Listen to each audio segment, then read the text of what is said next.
इयम् आकाशवाणी सम्प्रति वार्ताः श्रूयन्ताम्। प्रवाचकः नरेन्द्रदत्त सेमवालः।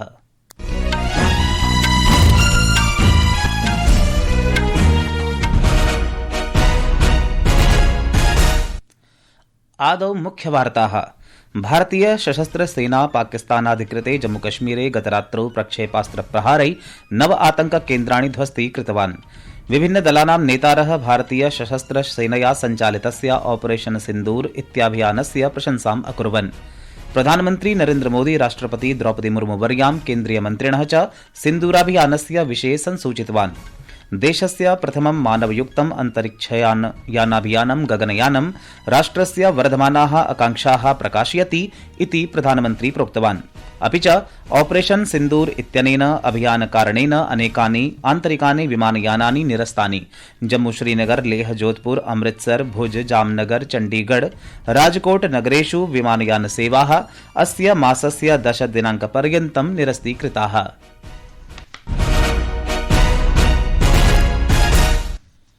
अथ वार्ताः विस्तरेण।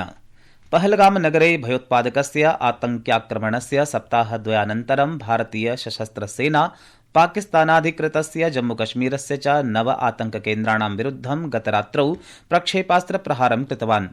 प्रातः 5:01 समारभ्य 1:30 ऑपरेशन सिन्दूर इत्यस्य अन्तर्गतं सैन्यकार्याचरणम् एतत् विहितम् अस्ति। भारतीय सशस्त्र सेना पाकिस्तानदेशे पाकिस्तानाधिकृत जम्मू कश्मीर प्रदेशे आतंकी संरचनायाः उपरि आक्रमणम् अकरोत्, यत्र ते भारतस्य विरुद्धम् आतङ्क्याक्रमणानां योजनाम् अकुर्वन्, निर्देशं च प्रायच्छन्। ऑपरेशन सिन्दूर इत्यस्य विषये प्रसारमाध्यमान् संसूचयन् विदेश सचिवः विक्रम मिसरी इत्येषः अवदत् यत् पहलगाम नगरे आतङ्क्याक्रमणस्य अन्वेषणेन आतङ्किभिः सह पाकिस्तानस्य सम्बन्धाः उद्घाटिताः सन्ति। पहलगाम आतंकवादी हमले की जांच से पाकिस्तान के साथ आतंकवादियों के संपर्क उजागर हुए हैं। रेजिस्टेंस फ्रंट द्वारा किए गए दावे और लश्कर तैयबा से ज्ञात सोशल मीडिया हैंडल द्वारा इसको रीपोस्ट किया जाना इसकी पुष्टि करता है। चश्मदीद गवाहों और विभिन्न जांच एजेंसियों को उपलब्ध अन्य सूचनाओं के आधार पर हमलावरों की पहचान भी हुई है। हमारी इंटेलिजेंस ने इस टीम के योजनाकारों और उनके समर्थकों की जानकारी जुटाई है। इस हमले की रूपरेखा भारत में सीमा पार आतंकवाद को अंजाम देने के पाकिस्तान के लंबे ट्रैक रिकॉर्ड से भी जुड़ी हुई है, जिसके लिखित और स्पष्ट दस्तावेज उपलब्ध हैं। पाकिस्तान दुनिया भर में आतंकवादियों के लिए एक शरण स्थल के रूप में पहचान बना चुका है। यहां अंतर्राष्ट्रीय स्तर पर प्रतिबंधित आतंकवादी सजा पाने से बचे रहते हैं। अभियानस्य विवरणं दत्त्वा भारतीय सेनायाः कर्नल सोफिया कुरैशी इत्येषा अवदत् यत् अनेन अभियानेन 9 आतङ्ककेन्द्राणि पूर्णतया नष्टानि अभवन्। सा पाकिस्तानदेशे नष्टानाम् आतङ्किशिबिराणां विषये अपि विवरणं प्रदत्तवती। सर्जल कैंप सियालकोट, यह अंतर्राष्ट्रीय सीमा से 6 किलोमीटर की दूरी पर है, सांबा कठुआ के सामने। मार्च 2025 में जम्मू एंड कश्मीर पुलिस के 4 जवानों को की जो हत्या की गई थी, उन आतंकवादियों को इसी जगह पर ट्रेन किया गया था। दूसरा, महमूना जाया कैंप सियालकोट, यह 18 से 12 किलोमीटर आईबी से दूर था। हिजबुल मुजाहिदीन का बहुत बड़ा कैंप था। यह कठुआ जम्मू क्षेत्र में आतंक फैलाने का नियंत्रण केंद्र था। पठानकोट एयरफोर्स बेस पर किया गया हमला भी इसी कैंप से प्लान और डायरेक्ट किया गया था। मरकज ताइबा मुरीद के, यह आईबी से 18 से 25 किलोमीटर दूरी पर है। 2008 के मुंबई हमले के आतंकी भी यहीं से प्रशिक्षित हुए थे। अजमल कसब व डेविड हेडली भी यहां ट्रेन हुए थे। भारतीय वायुसेनायाः सेनानायिका व्योमिका सिंह संसूचितवती यत् ऑपरेशन सिन्दूर इति पहलगामनगरे आतङ्क्याक्रमणस्य पीडितानां न्यायार्थं समारब्धम्। रक्षामन्त्री राजनाथ सिंहः अद्य प्रोक्तवान् यत् भारतीय सेनया सिन्दूराभियानस्य अन्तर्गतं स्वीय साहसिक प्रदर्शनेन इतिहासः विरचितः अस्ति। सः अवदत् यत् सशस्त्र सेना अभियानस्य समये यथार्थतया जागरूकतया संवेदनशीलतया च कार्यम् अकरोत्। नियोजित कार्यनीत्यानुसारं स्थापितं लक्ष्यं च नष्टीकृतवान्। नवदिल्ल्यां 6 राज्याणां 2 केन्द्रशासितप्रदेशयोः च सीमामार्गसङ्घटनस्य 50 मूलसंरचना परियोजनानाम् उद्घाटनावसरे सम्बोधयन् सिंहवर्य एतत् वक्तव्यम् अयच्छत्।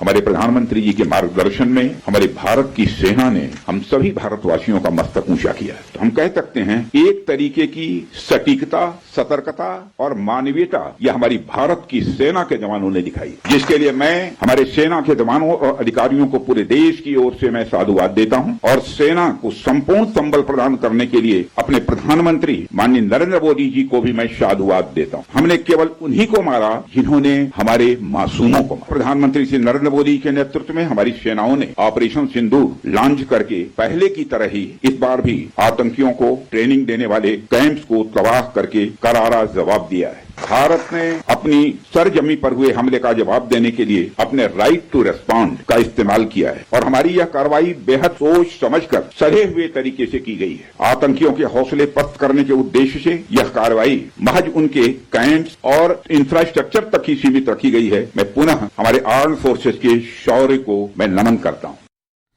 संस्कृत वार्तायाः संस्करणम् इदानीम् आकाशवाणीतः प्रसार्यते। सममेव अयं कार्यक्रमः आकाशवाण्याः अन्तर्जालपटले www.newsonair.gov.in इत्यत्र अथ न्यूज़ ऑन AIR इति चलदूरभाषीय तन्त्रांशे अपि उपलब्धो भविष्यति। प्रधानमन्त्रिणा नरेन्द्रमोदिना अद्य अपराह्ने राष्ट्रपतिना द्रौपदी मुर्मुवर्यया राष्ट्रपतिभवने सम्मिल्य ऑपरेशन सिन्दूर इत्यस्य विषये सूचना प्रदत्ता। पाकिस्तानस्य आतंकिस्थलेषु पाकिस्तान अधिकृतस्य जम्मूकश्मीरस्य च आतंकिस्थलेषु भारतेन विहितस्य ऑपरेशन सिन्दूर इत्यस्य समाप्तेः अनन्तरम् एतत् मेलनम् अभवत्। सः नवदिल्ल्यां केन्द्रीयमन्त्रिणां सभाम् अभियानस्य विषये सूचयन् आसीत्। विभिन्नदलानां नेतारः भारतीय सशस्त्रसेनया सञ्चालितस्य ऑपरेशन सिन्दूर इत्याभियानस्य प्रशंसाम् अकुर्वन्। प्रधानमन्त्री नरेन्द्रमोदी अवदत् यत् भारतं स्वस्य अन्तरिक्षक्षेत्रं स्टार्ट अप इत्येतेषाम् उद्यमशीलानां युवमनस्कानां च कृते समुद्घाटयत्। सः अवदत् यत् अद्यत्वे भारते 50,200तः अधिकाः स्पेस स्टार्ट अप संस्थाः सन्ति। तथा च उपग्रह तन्त्रज्ञानस्य प्रणोदन प्रणाल्याः चित्रांकन प्रणाल्याः च प्रगतिषु योगदानं ददति। वैश्विक अंतरिक्ष अन्वेषण सम्मेलनस्य कृते स्वकीये दृश्य संवाद सन्देशे श्रीमोदीवर्यः अवदत् यत् भारतं वैज्ञानिक नवाचारस्य अनुसन्धानाय आत्मविश्वासेन निरन्तरं प्रगतिं कुर्वन् अस्ति। सः अवदत् यत् देशस्य प्रथमं मानवयुक्तम् अन्तरिक्षयानाभियानं गगनयानं राष्ट्रस्य वर्धमानाः आकांक्षाः प्रकाशयति। Our first human space flight mission, Gaganyaan, highlights our nation's rising aspirations. In coming weeks, an Indian astronaut will travel to space as part of a joint ISRO-NASA mission to the International Space Station. By 2035, the Bharatiya Antariksh Station will open new frontiers in research and global cooperation. By 2040, an Indian's footprints will be on the moon. Operation Sindoor इत्यनेन अभियानकारणेन अनेकानि आन्तरिकानि विमानयानानि निरस्तानि। जम्मू, श्रीनगर, लेह, जोधपुर, अमृतसर, भुज, जामनगर, चण्डीगढ़, राजकोट नगरेषु विमानयानसेवाः अस्य मासस्य 10 दिनाङ्कपर्यन्तं निरस्ताः इति air India संस्थया स्वकीये सूचनापत्रे संसूचितम्। एतेषां विमानस्थानकानां पिधानस्य विषये विमानयान प्राधिकरणानां सूचनायाः अनन्तरम् अयं निर्णयः स्वीकृतः। अत्रान्तरे इंडिगो संस्थया अद्य श्रीनगरं, जम्मूम्, अमृतसरं, लेहं, चण्डीगढं, धर्मशालां, बीकानेरं, जोधपुरं च प्रति गम्यमानानि विमानानि निरस्तानि। विमानस्थानकं प्रति गमनात् पूर्वं स्वस्य विमानस्य स्थितिम् अद्यतनीकर्तुं सर्वान् यात्रिकान् अपि सूचितमस्ति। सर्वकारः सीबीआई इति केन्द्रीयान्वीक्षण विभागस्य निदेशकस्य प्रवीण सूदः इत्यस्य कार्यकालम् अस्य मासस्य 24 दिनाङ्कं यावत् अवर्धत। मन्त्रिमण्डलस्य नियुक्तिसमित्या प्रवीणसूदस्य विस्तारप्रस्तावः वर्षैकस्य अवधये स्वीकृतः अस्ति। अवधेयं यत् श्रीसूदः कर्णाटक कैडर इत्यस्य एकः IPS अधिकारी अस्ति, यस्य सेवानिवृत्तिः अस्य मासस्य 25 दिनाङ्के भविष्यति इति वार्ताः।